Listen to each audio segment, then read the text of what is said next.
record on this computer. I think we're recording now. Yes, it says so. It says so? Yeah. Now, how do you know that? It doesn't say it to me. Really? It puts a little thing up at the top of the screen that says recording so that nobody can secretly record it. Right. Your screen's too large, William. It is yeah. You gotta make this screen. Yeah, no, yeah. All right, so now we're recording. We're at chapter 13, section 5. We have no volunteer for 5 and 6 and 7. I can do them. Yeah? Yeah, no, nobody else wants to. Okay, great, Mona. So let's see, section 13.5. Itaque, cum unam in partem pinus illa esset acclinis, ut non esset dubium, quam in partem succissa corrueret, eo loci vinctus statuitur pro arbitro rusticorum, co arborem esse casurum nemo dubitabat.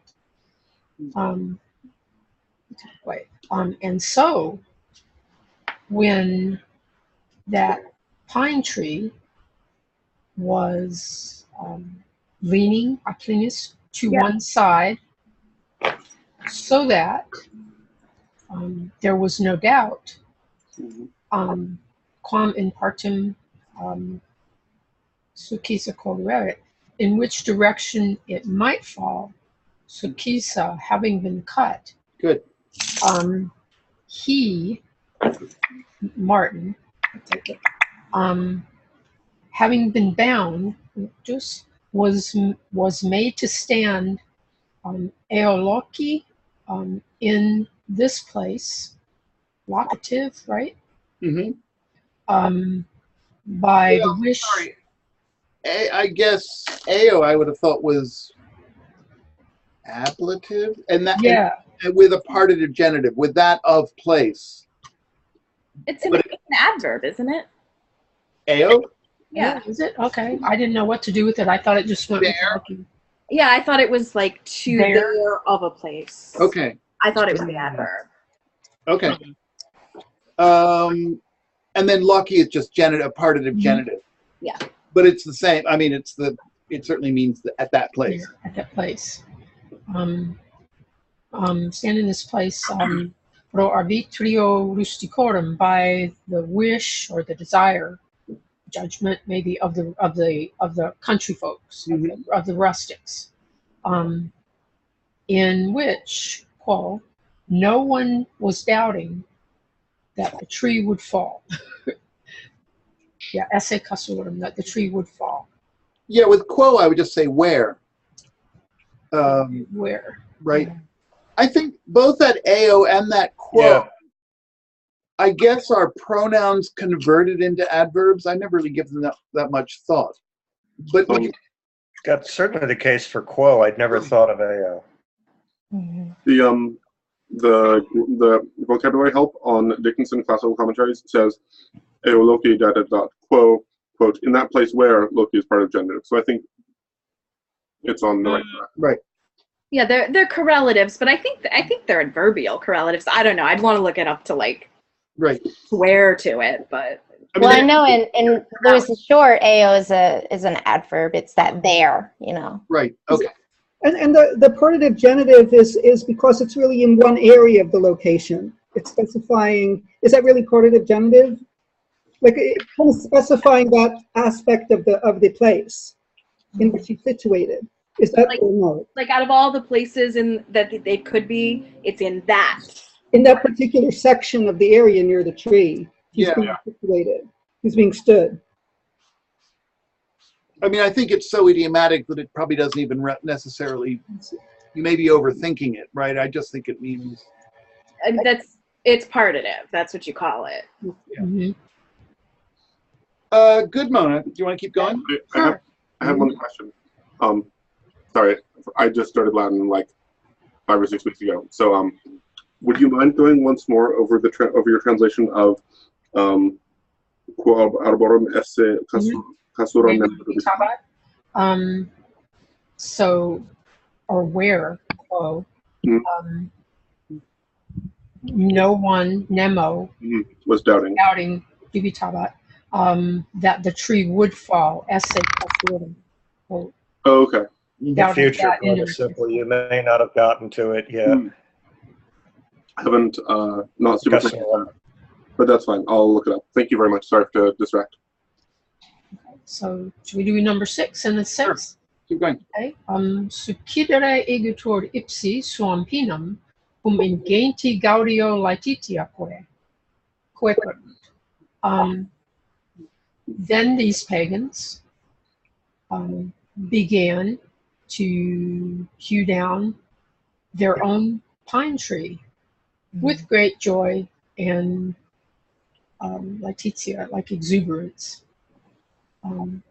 Aderat eminus turba merantium, a throng of wandering ones, or you could think wandering bystanders, Good. was present eminus at a distance. Good. I mean, Yeah. Merantium here seems to me to mean nothing more than people watching. Mm-hmm. Like, Yeah. a lot of spectators. I think it's really just for spectantium. Well, with a little more sense that they're Well, they're like, ooh, but a little more ooh. They're all a gape of a gape. Yeah, exactly. Right. They're gaping a bit. Yeah. crush him. They're there to. Oh, this part is That's so. why people go to see a hanging. Like it's a fun event for the whole family. It's like bred in circuses. Let's see. Iamque paulatum nutari pinus et ruinam suam casuram militari. At a distance. Oh no, I'm sorry. I'm just starting to look at the next sentence. The throng of wandering bystanders are there, and now Yamque, the pine tree, begins gradually latum to sway, and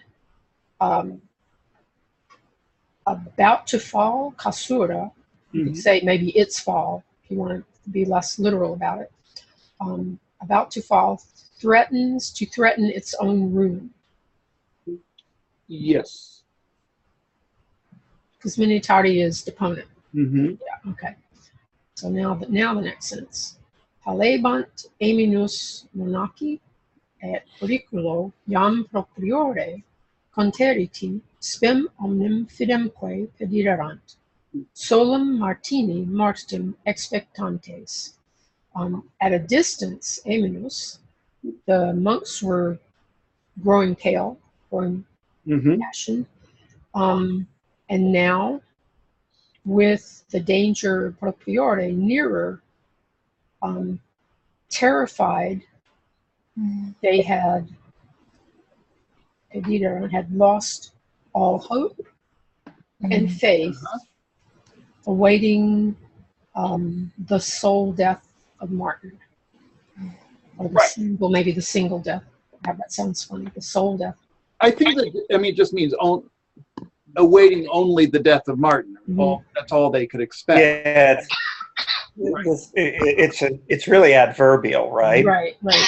Although it is, and it's a slightly. This is perfectly classical, isn't it? Couldn't it be transferred epithet? Awaiting the death of Martin alone. Right, as opposed to anything else, they don't think it's going to miss him. They think it's going to hit him. Yeah. Right. In that first part, wouldn't you take periculo propriore with conteriti, terrified by? By a danger that's now closer. Yeah. Yeah. Good. Okay. Good job, Mona. Thanks Thank for you. jumping in. Shannon, do you want to? This is your I got something. debut performance. Ta-ta. This is such a great sentence. Every time I've read this, I've been like, this is such a great sentence. He's such a badass. Yeah, so ad ille confisus in domino intrepidus operiens, cum iam fragorem sui pinus concidens edidisset, iam cadenti, iam seruenti, elevata obvia manu signum salutis opponit. So, but he, trusting in God, was waiting. Like I guess he is waiting intrepidly, like boldly, like when, like like after, or like. So how do we interpret cum? Cum is clearly temporal here, but like, is it as? Like after, when? I would just say when. You can't After go, hard to go wrong with when, right? Okay. When maybe Yam was like just now. When like just now. Already. Already. Yeah, maybe like after, even like because he was waiting bravely, even after the tree had already, even after the falling pine had already given out a groan of itself. Already like to it falling. Already to it like rolling over him, rolling over itself. Super se goes with Pinus, right?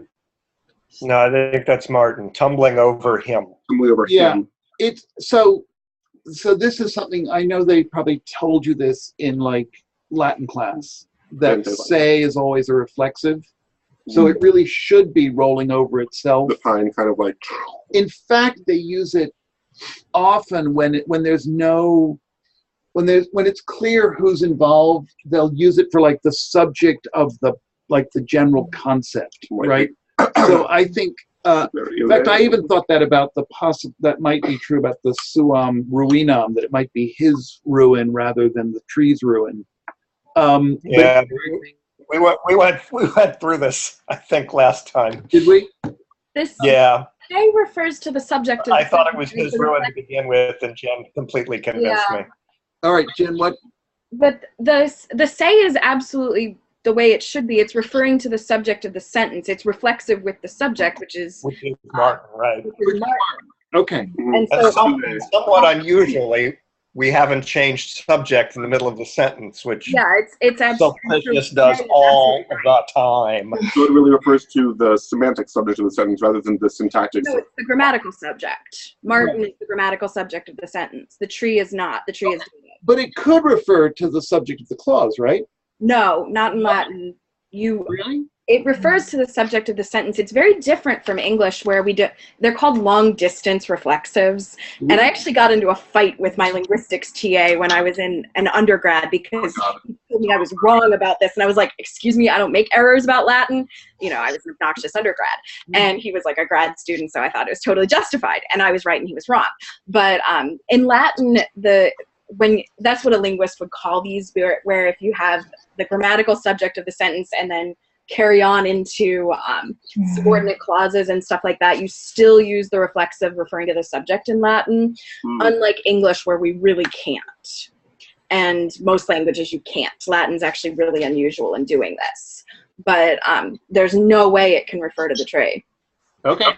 Yeah, because it has to refer to Martin. In the cum edidicit kind of clause, I guess. So it can change subjects there, but that's not the subject of the sentence. Yeah. If you look back, the real sentence is at ille signum salutes rentri super se, right? Yeah. So even though there was that intervening clause where it had a different subject, the main sentence is what you're talking about. Okay. So if you wanted to say that the tree was rushing upon itself, would you say illam? Like the itself. What's the Ipsum. Ipsum, yeah. Great chance for an intensive. Okay. I don't know. But you'd have to like completely not do it. Okay. So already like against it falling, already against it like rolling over him, like raising it like with both hands raised up, he put in its way the sign of like salvation. One hand. Oh, right. I'm sorry. One hand raised up. Right. So it's just like talk to the hand. And obvium is actually a like it's in the way. Yeah. Right. It's both an adverb and I think is it a preposition, but certainly an adverb. It just raise it up in the way. Ablative absolute. Oh, you're right. I thought that meant both right now. I'm sorry. Yeah. Yeah. So you raised up kind of in the way, one hand, Right. a hand, and kind of worked in its way. Is Well, he raises up his one hand and makes the sign of the cross. He makes for sign of the cross in the general direction of the tree. Right. Yeah. So That's it. Okay, this next sentence I'm a little less sure about. So Before we go on, just lest it confuse anybody, there's there are quite a few macron errors in the text, and overall it's great, but there are some errors. And in case it confused anyone else, like this one actually made a difference. In that cum clause, it's not pinus with a macron, it's pinus. It's nominative. Oh, yes, it is. You're right. That one would be really misleading. Nice one. Are you making a note of those by any chance, Jen? I circled them or crossed them all out in my text, yeah. If you hang on to that and send it to Francese, he'd probably be grateful. Might not be grateful.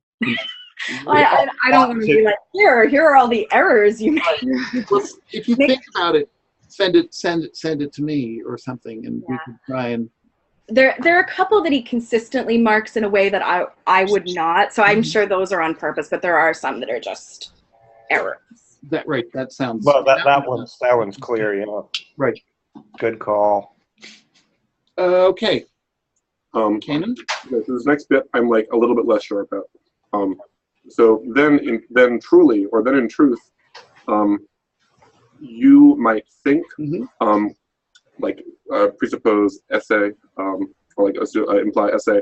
You might think that it would be like it would be as the way of a like wave. I couldn't figure out what actam was from. Yeah, you're gonna have to supply penis again. It's the principal. It's the fourth principal part of actam. Right. So you would think that the tree had been driven back. Oh, okay. Yeah. As though, like, in the manner of a whirlwind. Yeah. Okay. That's hard. That is hard. So was this as though it were by the manner of a whirlwind? Like the tree itself is being like a whirlwind? Yeah, in the manner, right? That it been driven back as though it were by a whirlwind. Ablative of manner. Manner. The description for now. Manner. I mean, strictly speaking, what it says is the tree has been driven back as though it were a whirlwind, but that doesn't. It means as though there was a whirlwind, right? The tree's not a whirlwind. No, it's driven back by. Right. Yeah. But it is true that velut turbinis modo. It doesn't. It is really just modifying retroactam, and so you have to supply. Essa. Right, that there's this leap of faith, right? Because it's just saying there is this whirlwind, and the tree's being driven back. That's interesting religiously. So is penis feminine? Yes, all for some reason in Latin. Do you know, Jen, why this is true? You've seen Lots of trees are feminine. not lots, all Trees are feminine. They're second declension, so they decline like masculine. Oh, there's I thought this was the fourth. Or fourth. Second declension. Sorry, penis is fourth declension. Okay, that's what I thought. But trees are basically second declension and third declension, but always feminine. It's very simple. Right. The names of trees are always feminine. Right. But feminine plural cities, who knows why? For a second declension, there's fagus, the oak tree. Yeah, there are second declension and there are fourth declension trees. Okay. And arbor, which is third. Okay. And it's one of the few. Because that makes perfect sense. Is it possible there's a religious component to the trees having feminine names? There's actually a book that I just took out today that Anthony Corbeil, who previously had worked on gesture, just wrote on correspondences between like going on a sort of Sapir-Whorf kind of like direction, but correspondences between biological sex and grammatical gender in Latin. And so he is going to argue that it does come down to like a semantic component that at least that's how the Romans understood it, and that's why. What are some Proto-Indo-European tree names and genders? Do we know? No. Look it up. Okay, I'll find out. Just thinking that tree spirits in Greco-Roman mythology are female. Sure. Yeah, sure, but I mean, you know, can't think of any male ones. Maybe the oak trees for in Zeus's shrines. I don't know. Trees are feminine. Right. Yeah. in any case, then truly, you would think that it was like moved back or like driven back as though by means of a whirlwind. It fell in separate parts, in like Into a different part, Into like yeah. not the one they thought. into a different like location. Okay, I got you. So much so that Different side. I'm sorry. Yeah, different side, different. Different side. Yeah, Yeah. was diverted. I'm a little bit unclear about this. So much so that it almost crushed the farmers who were like had been standing in like all one place. In a safe place, tutus. Oh shoot! Yeah, in a safe place. Do you have? But do we have Tutu or Toto? A Toto. Oh, you have Toto. I have Toto. I have Toto. Tutu. I have Tuto. Toto. Yeah, Oh. That makes more yeah, sense. I actually went. I went and looked up a couple of the oldest manuscripts. This has clearly been confusing people for a long time. One of them had a correction of Toto for Tuto, but it was not a scribal correction. It looked like a later correction to me. Tuto makes a lot more sense. Because I think maybe if it were standing in one place, they might say like qui omni, who like we're all standing in one place. Would that be right to assume? Yeah, I wonder if it's a mistake in Francese's text because Fontaine doesn't worry about it at all. He just prints Tuto. Yeah, as I say, the manuscripts are confusing, and the Latin library text also has Toto. So there's a lot of manuscript authority for Toto. Okay. Was that the correct treatment of adeo, by the way? Yes. Yep. Yep, and that's the other one. Like super picky, Kanan. I'm just saying. I love a Latin program. Please, I enjoy it. I would mark it wrong had you translated it that way. Okay. If you go back to the indirect statement after putares, that's a verb in secondary sequence. It's past tense. So when you have actam esse, that's the perfect infinitive, which means it's time before the main verb. So you would think that it had been, not, and I think you said was. I actually didn't cover the sequence of tenses in my weird non-traditional Latin study thing, so we'll need to talk. I would love to have a talk with that. Thank you so much, Jen. I'll ask. Like, I know in English, like if you're just saying it, it's not a big deal. But as I said, I would mark it wrong if I were grading it. You're really a hard woman, Jen. I mean, I'm taking a class next semester where I'll be marked wrong if I do it wrong. So please, So it would be marked wrong. I'm grateful. Thank you very much. Yeah. Sorry for slowing everything down. Making Actually, Jen, I have to tell you, in college we're pretty mellow, and we probably wouldn't mark it wrong at all. The AP exam would mark it wrong, which I know they're hard. They're awful. That Goodness, don't get me started on it. It's terrible. Is it too hard? It's ridiculous. It's the translations are graded in. They do chunking. They take the little passage. It's usually about that long, 5 lines or so, divided into 18 parts. Each one is worth a half point, and so it's 9 points total.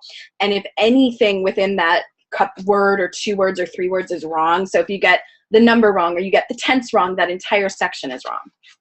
So you get it. Okay. This comes from a real hard ass too, right? Okay. Ridiculous. It's because there's no way to give partial credit then. So I dislike the AP program for Latin intensely. I used to love it, and they ruined it. So also, is putares, is that just like independent use of the subjunctive? Potential subjunctive. Is that like independent, you might think, you would think. Yeah. Good. Proud of you. Thank you. Kanan, I think for someone who's just started, you've done really well with 2 pretty complicated sentences. Well, thank you very much. Okay, Bob, do you want to keep going? Yep. Swarthmore rules. Tonvero in caelum clamore sublato, gentiles stupere duraculo, monarchi flera frae gaudio, Christi nomen in commune ab omnibus praedicari. Then truly, with a shouting having been raised into heaven, the pagans were stupefied at the miracle. The monks wept for joy.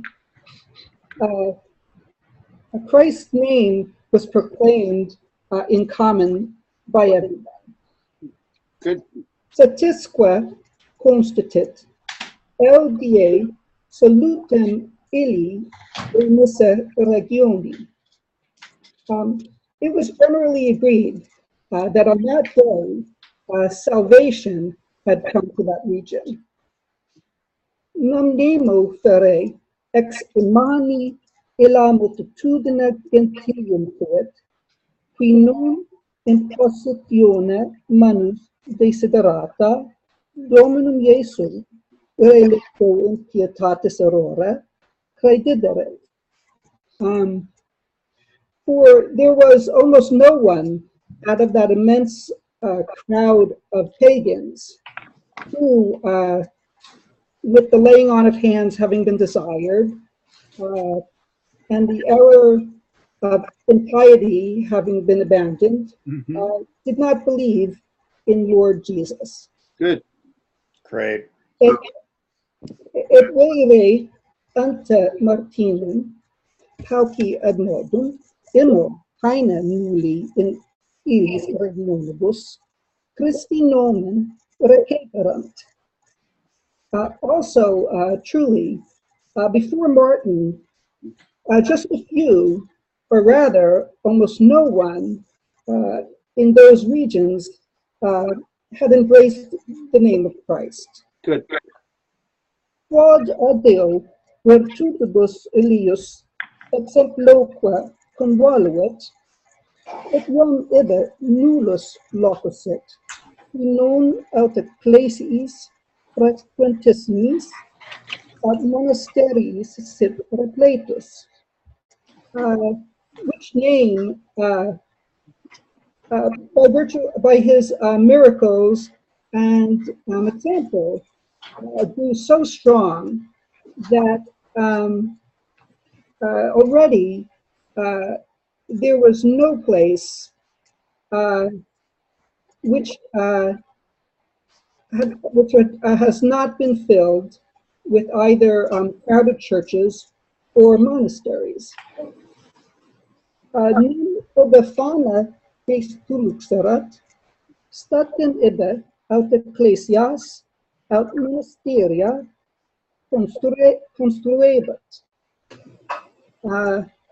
For where he had torn down shrines, immediately there he kept on building either churches or monasteries. Good. Very nice. Wow. Wow. I have a few kind of fussy little questions. Well, first is a comment about that way up there, satisque constitit. It's kind of interesting that he feels, in effect, that the author feels that he has to hedge just a little bit. He doesn't say, and it was. He said, it's agreed upon well enough. That's just, and then he goes down and he says, pauci ad modum immo paene. He's, he doesn't want to exaggerate. It's kind of interesting how he wants to, he wants to do this, shape it a little bit, make it a little subtle. The frequentissimis. Bob said, populous churches and monasteries, very populous churches and monasteries. I think it's also possible, doesn't necessarily have to be, that frequentissimis in the sense of numerous Right. applies to both the ecclesiis and the monasteries. Right. You don't know what, I mean, it's, I don't think there's a way to know. no, it's either churches and monasteries that are thronged with people, or lots of churches and monasteries. Yeah. Yeah. So frequentissimus can mean both like frequented and also Yes, many plural. many of them. Right. And Citraplatus is simply perfect. Is that right? Perfect subjunctive. Perfect subjunctive. Mhm. Okay. We'll talk about that. Question. I did have a question about how you handled the nam nemo fere ex humani sentence. So I'm a little bit confused. I think you translated it fine. I was just confused how it went with from like qui non impositione to crediderit. There are like some things that aren't commented off in my edition that are confusing. So is that meaning like with like all these people who did not wanting the laying of hands and dietatis errore? What does that mean? Like the Yeah. The known goes with crediderit, so it's there were almost nobody who didn't believe. And then the problem is that the problem is that the object of the verb is smack in the middle of two ablative absolutes. Yeah, that's what I think was confused about. Yeah, so you've got the desiderata impositione manus on one hand, And and then then delicto impietatis errore, which I mean work exactly the same way, but they're separating this. So did not believe that Jesus was the Lord. Once there'd been the laying on of hands, and once they put off their there's belief. It's a little strange. I guess putting a comma after desiderata might have helped, huh? yeah. Anyway, thank you very much. I didn't. Classical Latin, they tell you in classical Latin you're supposed to put your ablative absolutes at the front of a sentence. They don't always do that, even in classical Latin, but that's the kind of the stereotypical, and certainly hanging two short ones like this seems weird to me. With the object in the middle. Right. Is there some kind of chiasmic composition, like maybe visually on the page or something? Or just conceptually. I don't know if it's really chiasmus or just tucking something in Or just between super two weird. things. Or do you? I mean, or maybe you just want to put dominum iesum smack in the middle of the whole clause. Right. Right. Well, it's balancing it, right? You're getting the relative head, but then you have the ablative absolute, object, ablative absolute. Right. Like it's Right. Wait, you're right. Object, ablative absolute.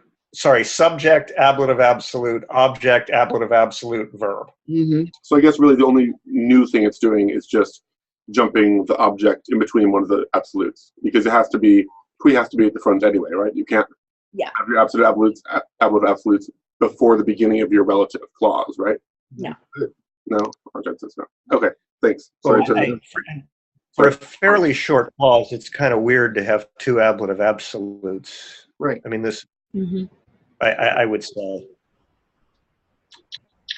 Okay. Good job. That was great. Masha, you want to take it away? Okay. 14.1. Nec minorum sub idem fere tempus eodum in opere virtutem edidit. So about the same time, and then during the same action or in the same work, he performed a non-minor miracle. So I don't, the nec minorum, it's not minor. No small miracle, yeah. No small miracle. In other words, it just came off a miracle, and now we have another miracle. I thought it was the edidit. He gave, right? He disseminated or he gave. It's not necessarily performed. He produced. Produced. That's a good one. Minor isn't really going to be a good English translation from minorum. It's less. It's Lesser. I had not lesser. No, not lesser. That's what it is. So no smaller a miracle. Smaller, Mhm. yeah. That's the point, is that the one that he's going to tell is just as great as the one with the tree, although of course it isn't, because the tree is so great. Because the tree is the coolest of all. It's true. Or Jen and I inferior. in total agreement about this one. And then the virtutum, that's a miracle, but it's like virtuous deed, right? And more literal, something a virtuous action or virtuous thing. Yeah, and he also used Sulpicius uses virtus to mean a couple of different things. I mean, I think later on today we have it where it really must mean power. It can't mean. Yeah, I'm thinking it's power. Yeah, Yeah, like physical power. Yeah, with the power. I'm not sure it's physical power here. There's another sentence where it is. virtus as miracle would make no sense. Yeah, yeah. I don't know about here, but in the section I was translating, the only way you can throw down the temple is through physical power, like an earthquake or something. In the same word. Okay.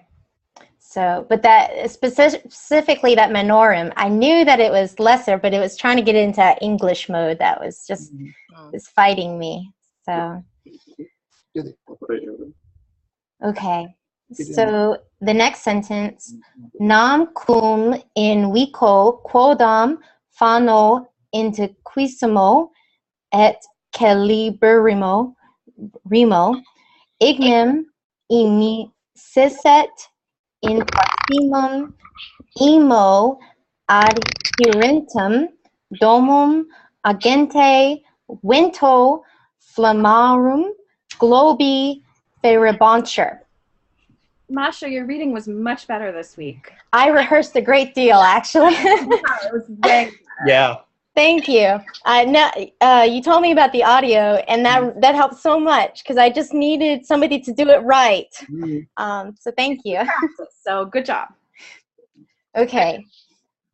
So for when he brought fire upon a most ancient and celebrated or frequented temple in a certain village, spheres of flames were being carried by the driving wind into the nearby, indeed adjacent house. Right. Okay. I think the English is when he'd set fire. Set fire. Okay. I was trying to think of a way to say that. Yeah. And what? And I also think in English we call them balls of fire. It sounded weird. Fireballs. I was trying to say like globes of fire, but balls of fire. Yeah. As in goodness gracious, right? Yes, exactly. So, precursor to the song. Quote. Sorry, this sounds almost like a meteor. Meteor? Yeah, Oh, when they I was did, thinking.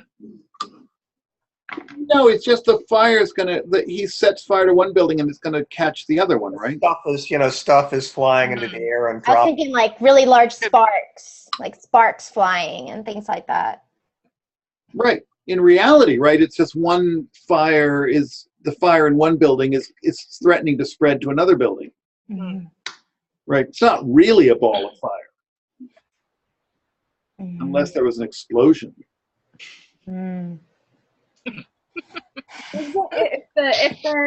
If the wind is pushing it, the thing that's why it's turning, right? That's Right, why balls of fire. Yeah.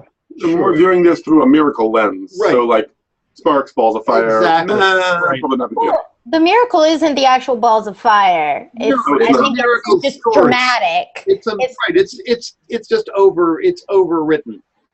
I mean, they have to make it no less a big deal that you blew out the fire or whatever. And it's just to give you a mental picture, just to say like some embers / sparks went somewhere. But no, it's balls of fire. It's to give you like a mental picture. I agree. Okay. Quod ubi Martinus adverit rapido cursu tactum domus scandit abium se advenibutur adventibus, yes, flammis inferens. when Martin arrived, or when he turned himself, he Adverto can mean notice. noticed. Turn towards, right? Like, Yeah, Right. really, that's right. So you could also have written it as animad wertet. Mhm. The idea is that you're Turned his supplying attention animad to, with it, his yeah. mind. So when he turned his mind to it, means right. it's idiomatic. Started to think about it. Yes, absolutely. He ascended by a swift course the roof of the house, throwing himself in the way of, abivium again, advancing flames, in the way of the advancing flames. Good. That's nice. Yeah. Okay.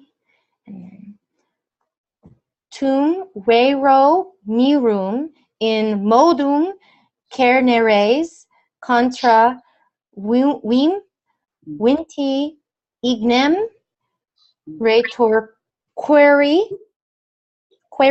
ut conpugnatium inter se elementiorum quidam conflictus videratur. Videratur. Tour. Right.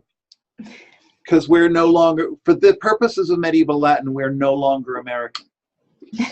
Right? And we're not really Roman either. We should be Right. But never mind. Tour, not sure. Yes. Right. Tour. I'm sorry, I won't pick on, it's just one little thing. I want to improve, so thank you. Then truly you would see him in a miraculous manner against the strength of the wind cast back the fire, so that there seemed a conflict among certain of the elements struggling together with each other. I'm gonna guess that what you would that you would have seen, Cerneres, then goes into indirect discourse, and the subject is actually the fire, ignem. Okay. And and retorquere is passive. You would see the fire to be turned back against. I understand. To be turned. Is that right, Jen? Yeah, it's. I'm very nervous these days. You would see that the fire was being twisted back against the forces of the wind. And then the elementiorum, that's Elementorum. You're adding an I. That's a genitive. So it's certain of the elements? Yes. It's going with conflictus, a certain conflict of the elements. Okay. Fighting Okay. against themselves. Right. I see. Okay. I just wanted, and then the say is the with each other. So like among each other. Inter se with each other. Right. Yeah. So compugnantium is actually the same case as elementorum, but is functioning more like a predicate something. It's not just the fighting elements among each other, it's the elements fighting among each other. That's right. Conflict. Right. Elements struggling together, elements fighting together. Absolutely. Quite an exciting phrase, actually. It is. I mean, I agree. I I don't think this miracle is as cool, but compugnantium inter se elementorum quidam conflictus is great. I think that him going up the roof and finding back the flames is pretty action-packed, though. You guys were a little hard. I mean, it's not maybe. I thought it was as good as the first tree. I mean, I don't see a lot of people climbing roofs against the flames very often. So. Would you mind just like very briefly re-going over that sentence all in one chunk from tumvero to viaretur? Although if we have to move on for time, we can totally skip this. Okay, and I'm going to try to change my translation a tiny bit.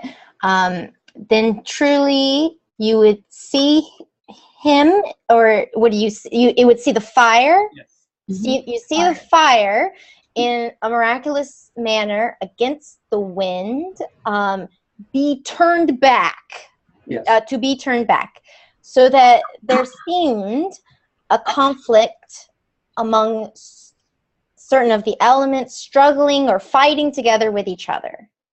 good, but it's quidam goes with conflictus, so it's like a certain conflict. It's A like certain conflict. Okay. what Bruce was talking about earlier. He's kind of apologizing for himself all the time. Like, it's kind of like there was a conflict. It's But certain, isn't that to make it more specific? Like, it's not just any conflict, it's a very specific one? oh no, I think Or it's not a specific one. it's Or non-specific? some Okay. kind of conflict. So It's quidam, some Some conflict or another, even. Right. you know? Okay. He's basically marking a metaphor, I would think, as Latin always likes to do. In English, we use metaphors very liberally. In Latin, you don't. And right? it's very unusual to see one that doesn't have some sort of verbal tick to say that it's a metaphor. So that's why it's Like an there. apology, like Yeah, I'm almost gonna say. yeah. But your other Okay. point, your much more fundamental point, is also worth noticing. Just if anyone's confused, quidam means a certain, and a certain, if you think about it in English, is completely means the opposite of what it ought to mean, because a certain man is some man, not a Some guy. particular man. And so quidam is a vague person or a vague thing, not a specific thing. Some rando. Yeah. Yeah. Okay. It's like an Very indefinite. common in that. It's the equivalent of an indefinite article, Right. because Latin doesn't have one. Right. Mm. Mm-hmm. Mm-hmm. It's kind of like once upon a time doesn't mean a specific time. Mm-hmm. Mhm. Okay. Yeah. Even though you're using the word once and a time, it Right. is not actually an actual time. If you meant a definite or a certain in the sense of definite, you would have to use certus. Certus, right. Yeah. Yeah. Okay. Okay. Good, Masha. One more sentence. Okay. Ita virtute Martini ibi tantum ignis est apparatus ubi usus est. Thus, by the virtue of Martin, or by the power of Martin, the great fire labored or worked or boiled over only in that place where he ordered it, where he commanded it. Yes. So Justus est. tantum means only, Right. which is what. So not. I don't know what you said. Great fire. Oh, thinking that was- tantus ignis. Tantum is one of the most annoying words in Latin. And I had it as only and as great in the same sentence. But Right. I know it's only. Because it could mean, you could say tantus ignis, such a great fire, right? Mhm. But tantum is not only not Doesn't that, agree with Ignis, right? it's this developed sense. But of course, sometimes tantum, if it modifies a neuter thing, could mean such a big thing, right? But sometimes You really think that's one of the most annoying things in Latin? I think it's one of the most We've got the I don't sequence think of Tantum is tenses that out bad there. at all.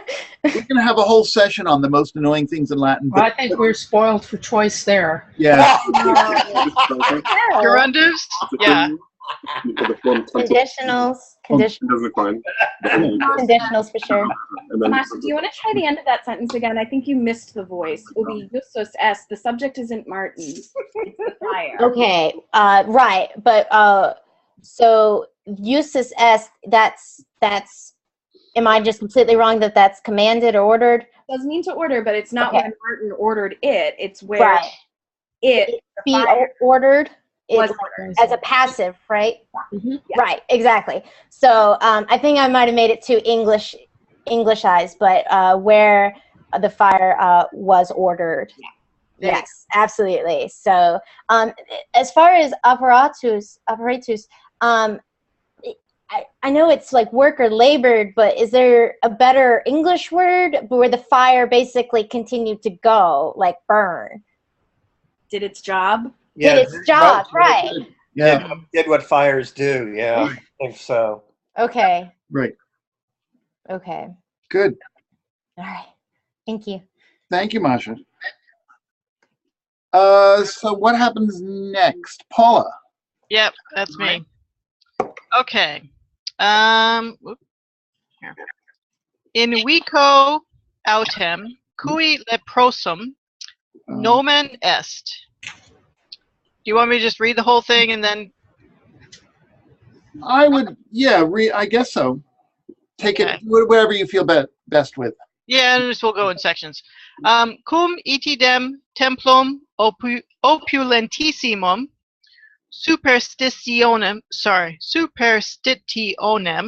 one religiones voluisset e vertere restitit ei multitudo gentilium adeo ut non absque iniuria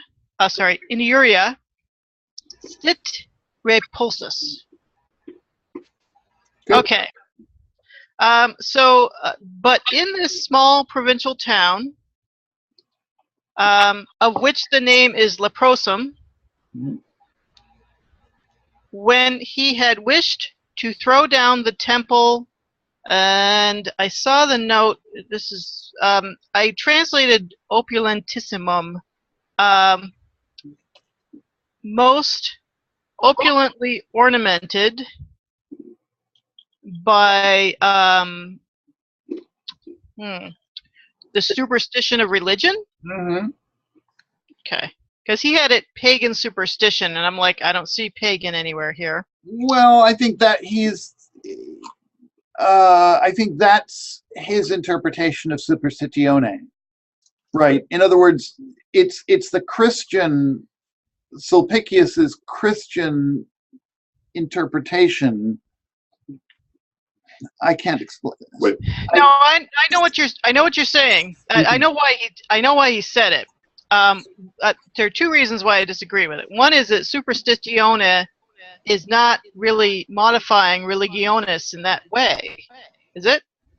No, I think the two words together mean, as it were, by pagan foolishness. You know, there was the reason this temple was really rich.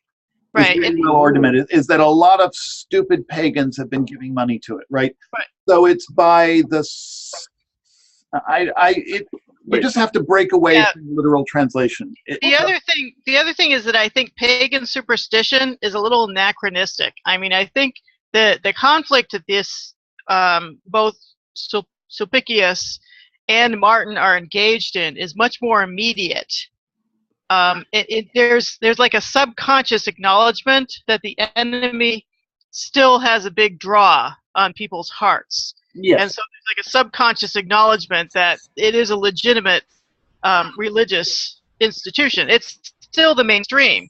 Right. So the pagan superstition in this sort of dismissive 19th century Latin scholar way strikes me as kind of anachronistic. Right. I think something more along the lines of superstition of religion, which is kind of like trying to be putting it down with the subtext that you know that actually they are still the big kahunas. Yeah. You're the new religion. And he does say religio. Yes. So he does credit them with religio. It's a super weird phrase, which is why I assume Professor Francesi put a note, because you would not normally expect to see the two words put together like this. They're the opposite. Yeah. Superstitio is, it's a part of we would call it religion, but the Romans generally opposed the two. And to see them put together like this, it's an odd juxtaposition. It is really odd. But I think Paula has exactly nailed it. There's a recognition that these are ideas taken very seriously by people. Mm-hmm. So he'll call it a religio, even though it's wrong, even though it's impietas. So we're not reading this as blah, blah, blah, blah, blah, blah, blah, blah. When he wanted to overturn this most opulent temple by means of his own religious conviction, or like influenced by his own against opulence, etc., etc. It's opulent because of this superstitious religion. Okay, it is made opulent by this religion rather than. I mean, could that, grammatically speaking, be an agentive ablative? Yeah. Sure. I mean, context completely. It could be he could be that he wanted to overturn the very rich temple by means of the superstition of religion. You're right. It totally could mean that. Like that makes no sense. Nobody thinks that. I agree. I'm challenging the reading. Well, welcome to Latin. Latin has tons of completely ambiguous You need more particles. constructions like that. need You more- need Yeah, More you know, particles. I like ambiguity. I think it's good to keep in mind that probably at least part of the intended audience here is non-Christian, and that's why you have such he's trying to root for example, the miracles in something that people can understand that makes sense, as opposed to just going all out. You know, he keeps justifying them because he has to. He's not just preaching to the choir here. And so he can't just be dismissive of religion. I mean, this is very, very early on, and there are a lot of powerful pagans out there, and he's not going to convince them by acting as if they're stupid. Personally, I think you're reading too much into this, both you and Bruce. I think in late antique Christian writing, including the law codes, they talk about the religions they don't like, the heresies, the Jews, and paganism. They use words like superstitio. Like superstitio. It's in other words, if a Roman Christian calls Judaism a wana superstitio, it's not saying you're throwing pinches of salt over your shoulder, you moron. No. It's I don't like your religion. It is actually evil and bad but you recognize that it's an organized religion. Right? Yeah, that's the point. It's the religio there that is the weird bit. Right. But superstitio always meant that. Like that's not a later meaning. That's what superstitio is. It's not that it's not superstition as a cognate. I think is really unhelpful. Yeah. The religious practice you don't like. It's the word that you used for people creating curse tablets or people. Right. You know, it's not that it's that it's fake or I don't think stupid is even really a good. No, it's just wrong. Yeah. It's just the things you don't like. That's really Well, you have a higher, and even in this level, this period of Christianity, you have a higher sort of theological practice, and you have a much lower, basically superstitious practice with the cursed tablets and things like that. And at times they're almost completely separate, and you have people, it's white magic, black magic, and no, they're really on a continuum. But I think he's using the continuum here with superstitione religionis. But at the same time, hagiographies I think have a somewhat different intended audience than, say, when you're doing a theological tome against your Arian rival. That's definitely internal. Hagiographies are kind of more externally directed, trying to bring in new Christians. And I'm not sure you're going to do that if you're mocking what the person's religion currently is. Well, I know in the beginning, the prologue of Life of Martin, he mentions like non-Christian figures that the reader could connect with. But a lot of times when they bring in the non-Christian, whether it be in their grammar or whether they mention somebody, they're trying to either compare, saying the Christian is better, or they're trying to kind of reinvent it and repackage it for the Christian audience. So even if they're kind of interacting with the pagan world, I feel like there's some end result that's going to be Christians are better. Well, yes. So in this way, even if you want to say that superstition, they're trying to acknowledge them by saying religion, at some point they're going to demote superstition as something they don't like. Yes, but they have to be, what I'm saying is they have to be careful about it. They can't just be straight out and say, Christian's better. Pagans, that religion doesn't even exist. It's just false gods. You can't do that. It's a question of no religion versus misguided religion we don't. Right. I mean, you're talking about a guy who's a former Roman soldier. So, and they do talk about his service. So consider what kind of people they're trying to draw in here. And there appear to be pagan temples all over this landscape. This was serious. Oh yeah. And think about what he's about to do next in the passage. I mean, I immediately thought of the book of Job, where Jonah, where after he comes out of the whale and he's praying to God to bring the city down, and then the city actually comes on its own, and he's still mad. So I'm kind of wondering if maybe there's a bit of this where you are trying to, are you trying to do persuasive power, or are you trying to ask God, or you're trying to even order God to do something destructive, because that's easier. Well, that's what happens. Yeah. Well, yes. So, anyhow. okay. Let's keep going. So restit a multitudo gentilium. He stood back from that multitude of people. Whoa, no. No. Multitudo is Multitudo's nominative singular. nominative. The multitude of pagans resisted him. Stood against him. Resisted taking a dative. Okay. Oh my God, what's Grace's list? What? Oh. Okay. Okay. So that, okay. He could not be injured or repelled from it? Yep. Okay. Makes a lot of sense, but okay. Obsque. Obsque. Obsque without taking the ablative inuria. So he could not, the multitude of pagans was resisting him so much, adeo ut, that he was not repelled without injury. Okay.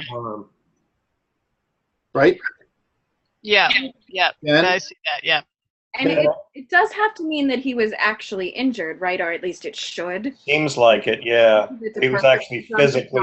not an imperfect. Yeah. So when you have a perfect subjunctive in a result clause, it's the actual result. Right.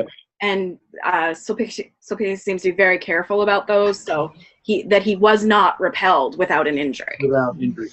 Mhm. Right. So to such an extent that he was not repelled without Without an injury. Not without injury was he repelled. Right. If you say it fast and read it in order, it comes out right. Yeah. I'm sorry, since we have opulentissimus here and we've talked about satis, I just have to tell one of my favorite phrases from a 12th century document. This is a charter describing the foundation of a monastery by a countess, and the countess's great qualities are laid out. And she's said to be satis opulentissima, unbelievably rich enough, which I translate as really quite rich, but I like satis opulentissima. Unbelievably wealthy to a sufficient extent. She was, Yeah, exactly. she was definitely part of the 1%. Yeah. Poverty is a great virtue, but not in a donor. Not in a monastic founder. Yeah. Yeah. Oh, that's good. Okay, so let's see. Itaque secessit ad proxima loca, ibique per triduum cilicio tectus et cinera, iunans semper atque orans precabator ad dominum ut quia templum illud ever terra humana manus non potuisset, virtus illud divina dirueret. Okay. What? Okay. Therefore, he withdrew to a nearby place. How many nearby places?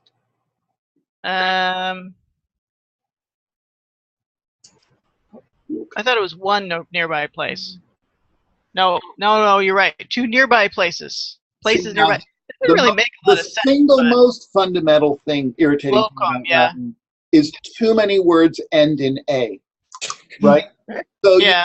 we have puella, No, but it is, yeah, locum, yeah. and Doesn't even rate. Julia, this feminine singular. So we see, after all of these years, we see an A and we say, feminine singular. Right? Yeah, it's locum. No, it's not true, but I can't believe it's nouns and adjectives that you think are irritating.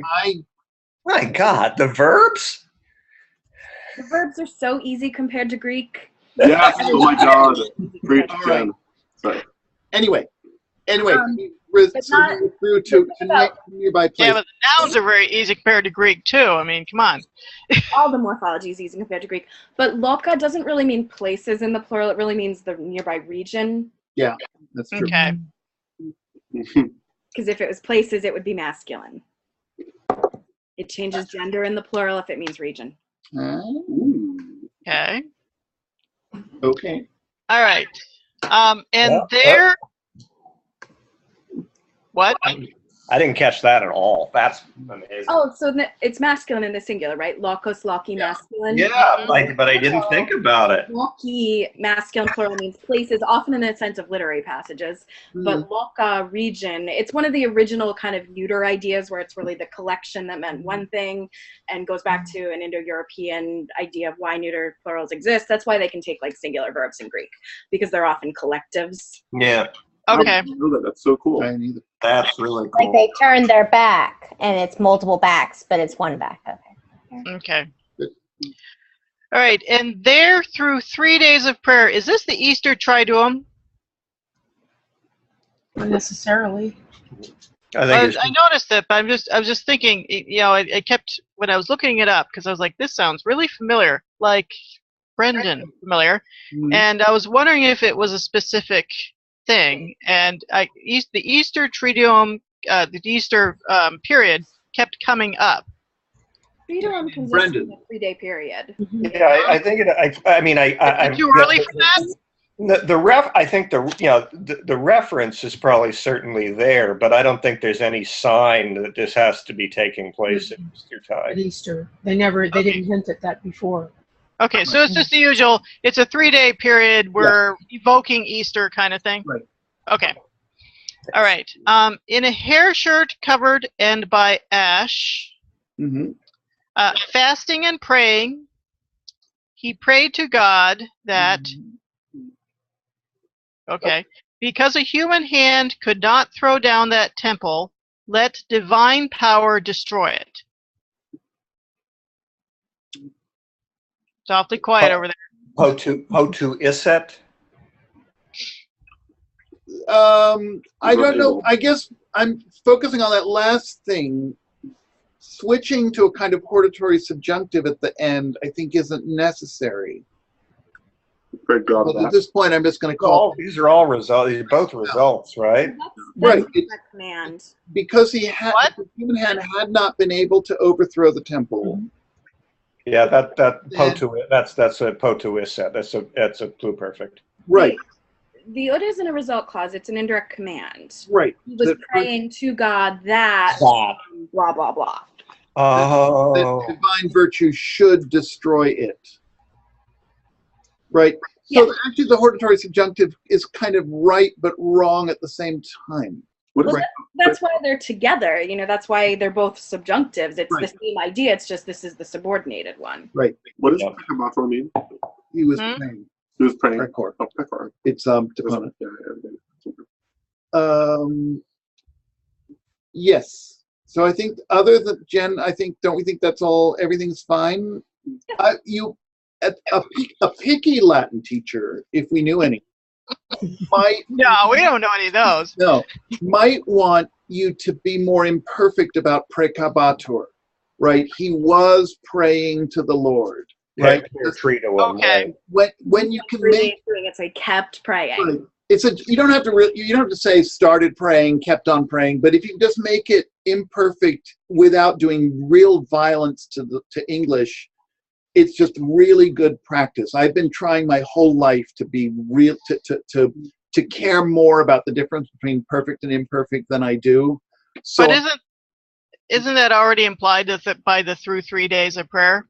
sure, right, and of course you're not wrong. I mean, it has to be imperfect. You can't be wrong to translate an imperfect just in the English past tense, right?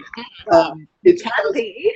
But even in the English, Wrong. well, except in Jen's class. But in my class, I wouldn't mark it wrong on a test or anything. But I really want you to be more imperfect about it, because, and I speak with the fervor of a convert, right? I mean, not even a convert, a would-be convert. I really, deep down, it's not instinctive. I don't really care. but I've taught myself to want to care. William, yeah, But I mean, if I were teaching someone English, though, I would say that the through 3 days of prayer would make any active verb in there imperfect by I the know. fact that you've got an ongoing, you've got a continuing action, and having an extra word like that is It's good. not the greatest trust of me, it's English. just good for. I'm not sure I can convince you, Paula, but anyone else that's listening, which is all 4 of you, All of Latindom. the whole Latin domain for now and eternity. If you can do it without really going overboard with the imperfect, if it can be reasonably idiomatic, it's more vivid, right? He was praying is a perfect. It's true. It's a couple more words. And it gets you closer to that imperfect distinction, which is, for me, is so hard, right? I'm trying to ingrain it on my psyche. Well, William, we've been 3 summers now. You've been working on this, and I appreciate it because I have the same kind of problem. I just don't pay enough attention. I appreciate this. Okay, and 3 summers later, we still have a problem, right? Because Well, it's not quite natural. another annoying thing about Latin. Okay, Oh, that actually that one I'll accept. I think no. You know, it's participles in, you know, it's not like the infinitives in Greek, where it really is annoying to try to translate the difference between an aorist infinitive and a present infinitive. Okay, aorists are super annoying. I love aorists so much. I'm sorry, I'm a diehard Greek person. I'm a convert. But that's something where in English it's really hard to do. You know, Yeah. yes, you can say to be doing for the perfect and to do for the aorist. Right, to do simply. But it's hard to do. The Latin's just like English. Makes perfect sense. As long as you notice it, right? Yeah. That's my problem. But it's so easy to notice because imperfect sheep say ba and it's got a ba in it, so you're okay. I know, but they are easy to recognize. But the ordinary human American brain makes one move back into the past tense, thinks my work is done, and moves on, right? Because we only have one category for the past tense, and we just say whatever we want. Well, that's why you mark it wrong in Latin 1. I know. And it's because then people pay attention, and by Latin, 4, Oh, then it doesn't- you're obviously then- a way more successful teacher than I am. My students never learn, right? I shouldn't say that. I just thinking that it's as an editor of English of several years, fasting and praying, he was praying to God when you've already got the 3 days of prayer making it clear, Right. is bad English. Right. Well, it's not the worst English in the world, but I agree. It's not the worst, but it's stylistically clumsy. Right. And he's not being stylistically clumsy here. But Right. you could translate the imperfect there on fasting and praying. He kept praying to God. Right. Yeah, even so. I mean, you're repeating praying to No, words. it's true. And we're told as Yeah. English writers to avoid those forms of the verb to be. We should get rid of it.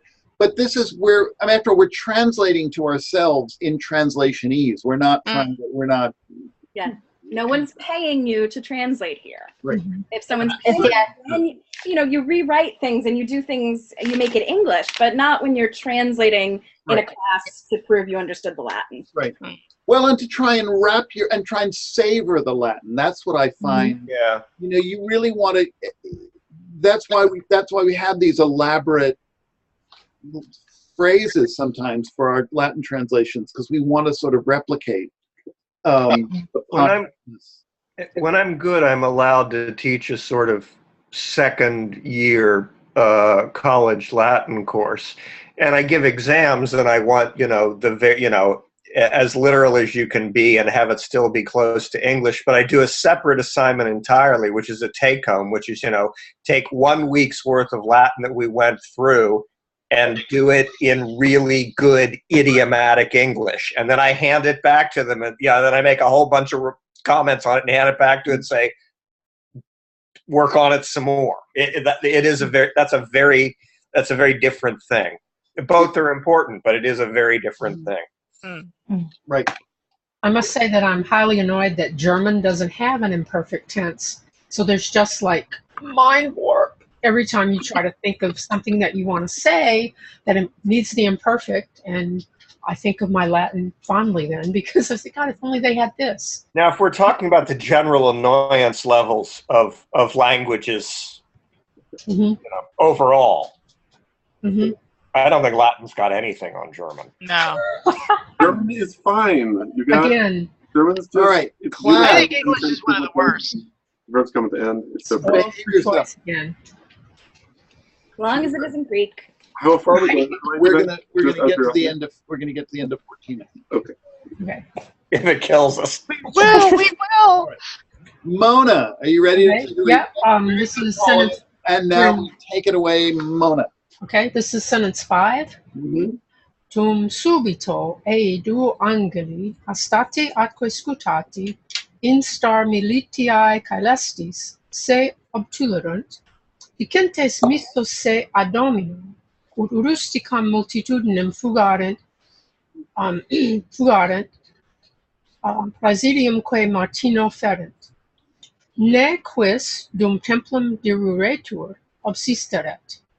So then suddenly, 2 angels armed with hastati, with a spear and a long shield, Mhm. in the likeness of literally the heavenly host, but you could, I guess, say like the heavenly host, Uh-huh. met him, or appeared before him might be better. It just sounds like appeared might be better, but means they just met him. Right. So they literally obtulerunt se ei, right? They Right. bore themselves to him. Him, okay, saying that they had been sent by the Lord in order that they would put the provincial multitude to flight, Mhm. and bring Martin help or aid. Good. Nay, lest anyone obsisteret would resist. Mhm. Dum templum diruretur, while the temple was being destroyed. Good. Okay. Mhm. Diruo, imperfect subjunctive. Diruretur was being destroyed. So continues rediret ergo et opus quaptum devotus impleret. He should go back. Good. And complete the work begun, or literally having been begun, Mhm. devotus, zealously. Good. Sorry. Why diret? You translated as a subjunctive. Imperfect subjunctive. Yeah. Where's that coming from? Like. Okay, it's Gentes, that they have been sent from God, ut da da da da, and also saying that he ought to go back. right. I think it's connected to what came before, saying, the first clause, they were saying this to Yeah, so him. it's off to Gentes. It's continuing. Right. It's continuing Okay. the indirect statement. Okay, cool. The colon is kind of helping you with that. It's It's supposed to. in direct speech. If you had quote marks, it would be redeat. He should or redeas. You should return. It's a hortatory subjunctive, but it's been put into the past because it's in this indirect discourse. Oh, okay. Let him return. That he go back. That obtulerunt. I just took it as with say and then a. They offered themselves to him. Yeah. Yeah. Because they want to give presidium. I'm sorry, I didn't hear. I I think didn't hear that other I thing. just translated they met him, or they appeared to him, something like that. 'Cause I Yeah, wanted to but get I thought they were literally offering him to themselves so they could help him. yeah. No, wait, that's a different concept. I thought I was with Mona. Yeah, I just met him. I thought it was they were offering it themselves to him instar militiae, like Right. a celestial soldiery, like a celestial army. Mm. Like they're going to go with him and help him. Ah. Mm-hmm. They met him, or they right. They offered themselves or appeared, became visible before him, or to him. Well, if it helps, Fontaine says that they presented themselves to him like a holy army, like a celestial army. Se présenteront. I'm not going to say that aloud. That's good. Okay. He gets the same answer Jen and I get. Who does? Fontaine. You think? Yeah. They were burying themselves to him. Se présenteront. All right, fine. Yes, they offered himself. Mhm. Yes. All right. Great. Thank you. Okay. So sentence 6. Ita regressus ad vicum, inspectantibus gentilium toribus et quiescentibus, dum profanum aedem usque ad fundamenta dirueret, aras omnes atque simulacra rediget in pulverem. So, Ita, having returned regressus to the village with the throngs of pagans looking on, and quiescentibus growing quiet or quiet, while Dum, he was demolishing the unholy shrine, profanum idem, usque ad fundamentum, like to the foundations. He reduced all the altars and images to dust. Good. It's like really an alpha move. He's like, okay, you guys are just gonna watch, and I'm just gonna blow up all your stuff. This is like not a polite guy. Right. Sorry, I probably realized that already. It's hitting me. I apologize. Is it profane or is it profaned? Is basically he's violated the temple to to the extent that he's proven that it is no longer divine. It has no power. I think it's just. And then they're watching him complete the destruction. I think it's just profane. Yeah. I mean, grammatically, certainly it's not profane, Ned, right? It's profane, not profaned. Right. But whether unholy, it's just something like unholy. Right. I mean, clearly there literally profanum. He's proving that it's profane by destroying it. Right, but previously he was referring to it as a temple of religion. Well, you were excited by that, and I wasn't. Well, I didn't say you were excited about it, but I'm just saying that it is a you were getting all excited about the respect they were showing. Right, he was showing all this respect for the religion, and I don't think that's what he was doing with superstitio and religion. I'm not saying that he showed respect. I'm saying that he was cautious in his verbiage. I mean, he's telling a story here, and he's talking about this temple is very solid, and he's initially, the crowd throws him back, and he's hurt, and he has to regroup himself with some angels. And then he comes back, and so, I mean, you've got to change over time in the way he's referring to the temple. However, the first introduction to the temple was just that it was ancient and frequented. So his first introduction to mentioning the temple is pretty simple and not necessarily sacred. It's just ancient and frequented. Well, there's a big difference between religione and profanum. What are the instances of religio in classical Latin? How is it used? I mean, you think you could have a pagan religion just as easily. Religio. Religio doesn't really mean religion so much. It means that would be more. You would use something like cultus deorum to mean a religion the way we do. It really means more like religious reverence or respect for religion, like proper religious procedure, even. Practice, yeah. The practice of religion, yeah. Was it praxis? I'm not sure I can really prove this on the fly. And if we... Anyway, we can just... You can write MA thesis about it. Right. Masha. I've already got a PhD. Respect, I don't need to respect, go back to the masters. respect for respectful ways of talking about pagan religion in hagiography, ? That's a good topic. Well, I don't know. It's not bad for late in July. Well, I already wrote a PhD on interactions between Templars and non-Christians in 12th and 13th century Spain. So I don't think I need to go back and do an MA. But No, but Masha's doing one. okay. Masha's headed off to MA school. What do you call it? Where? Graduate school, right? Where, Graduate school. It's called graduate school. Where? Yes. where, Masha? Western Michigan Cool. Oh, that's a good West- one. Yeah. University. That's MA next year. It's but Western Michigan's this hotbed of medieval studies. Oh, okay, I'm not Mhm.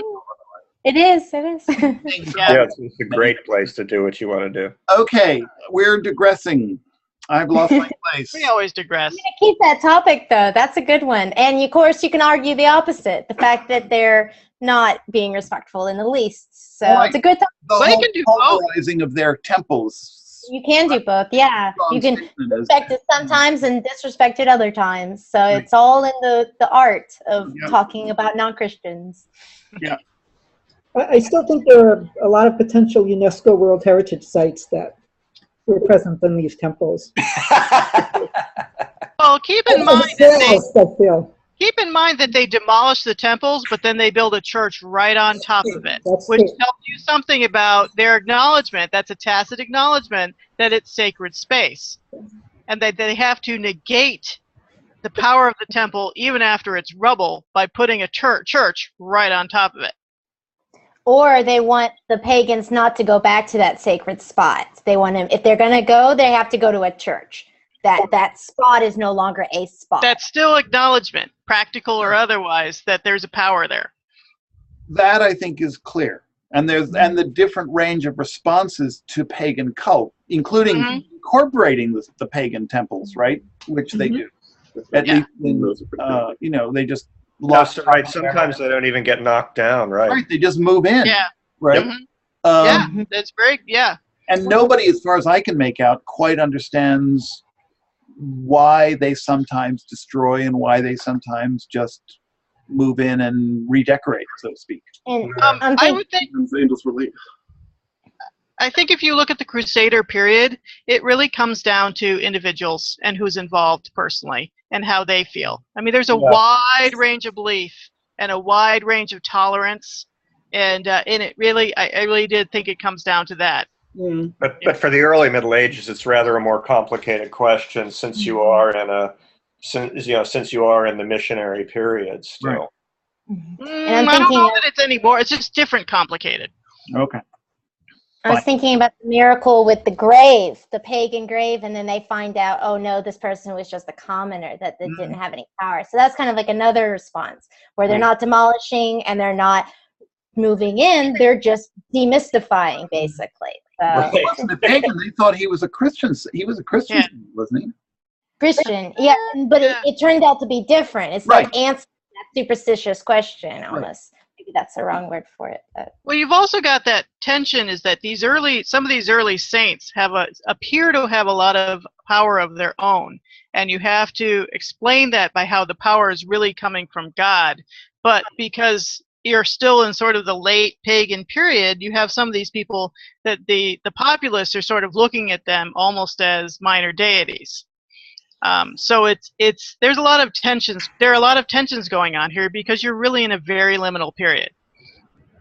True. Why don't we take that as the final wisdom, and then let Mona. Killed the discussion. Well, sometimes Sorry. you just say the right thing, and there's nothing more to be said, at least for the moment. Mona, do you want to finish up? Sure. Quo vislo rustici cum se intelligerent divino nutu ob stupefactos atque perteritos ne episcopo repugnarent omnes fere Iesum Dominum crediderant clamantes palam et confitentes Deum Martini Colendum idola autem neg legenda, quae nec sibi, nec aliis adesse possunt.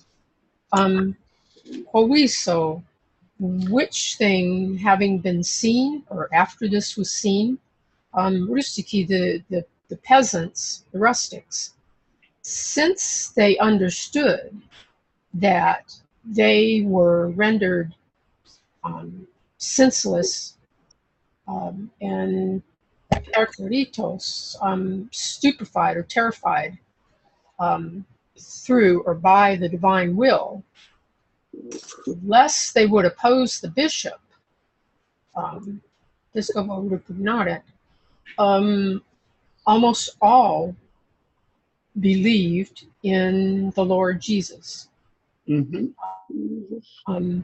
Clamantes, palam, crying out openly, and confitentes, and confessing that the God of Martin, Colindum, ought to be worshipped. Mm-hmm. Idola autem, the idols, however, ought to be neglected or abandoned, because they were able to help neither themselves nor others. Mona, could you do from Divino Nuto to Repugnarent again? Because I think I got a little lost. The reason that, or like, Peasants, since they understood that they were rendered senseless and terrified through the divine will or by the divine will, lest they oppose the bishop, almost all believed in the Lord Jesus. Yeah, I guess what I wondered is if, I mean, I think Divino Nuto does apply to both obstupefactos and perteritos, but I wondered if, they understood that they were paralyzed or whatever by divine will, and they were terrified lest they resist the bishop. In other words, they were terrified for this reason. Oh, that could work. Yeah, that could or is that, or does it not matter? I took the perteritos to go with the next clause. They were terrified to do this. Just a very practical question. Are we to think that they actually can see the angels, or are the angels invisible forces that only Martin can see? I think it's only Martin. Martin, at least for the text, the evidence in the text. Yeah, I'm not seeing any evidence. The pagans see that the church has been destroyed, right? And the idol smashed. You mean the temple? Right. The temple. Temple smash, yeah. So that's And they came to him, so they didn't come to like the group of monks. So Right. maybe they're right. he's singled out Yeah, as the Yeah. I suspect he's the only one who can see him. Yeah. Mm-hmm. And Bruce, Fontaine agrees with you. If that makes you feel better. I don't know. What is? I want to know what Jen thinks. Right. That's what we really care about. That's what I most care about. I stopped and looked at it for a while when I reread it this afternoon, trying to decide what kind of nay clause it was and whether it went with the whole idea or whether. And this afternoon, I was more on the fence that it should go with the whole thing. And now I think it goes with perteritos. I think it's a fear clause. Okay, well that's enough. That's good enough for me. Yeah. By I think plate. that makes sense of that sentence. I think. Yeah, it makes better. I think it just made it. I mean, there's no way to say definitively, but it just seemed to me that perteritos hanging there right before that next clause. Yeah. Just by proximity. It makes better sense. All right, class, well done. Thank you, Jen. Thank you all. I enjoy this so much. Thank you all. It's definitely. See as many as we can next week. Have good luck with your move, Sasha. Yes. Probably don't have to Thank do you. that in yeah. so. So I think I probably won't be able to make it next Tuesday. Okay. because we'll be in Disney World. So I don't. Yeah, Jen, Fine with that. I don't think I'll be able to make it next Tuesday either because I'm also going to Florida. Okay. I'm going to Florida to fight with my 108-year-old grandmother. So I think I'd rather go to Disney World with you. All There's right. only, So- oh, I was no, in Florida it's 2 hot. weeks ago, so I'm back. So All right. So what should I postpone? Should we postpone for a week and finish up in the rest of August? Would that make sense? We could do that, or whatever. I've got exams next week, so yeah, I'd be fine with that. Why don't we'll think about it, and maybe that would make a Okay, big yeah, difference. whatever. Martin can wait. He's waited all these centuries. That's right. He's dead. He's All dead. right. Good night, everyone. Night, thank you. everyone. Bye. Everybody. Thank you. Bye. Bye. All Bye. right.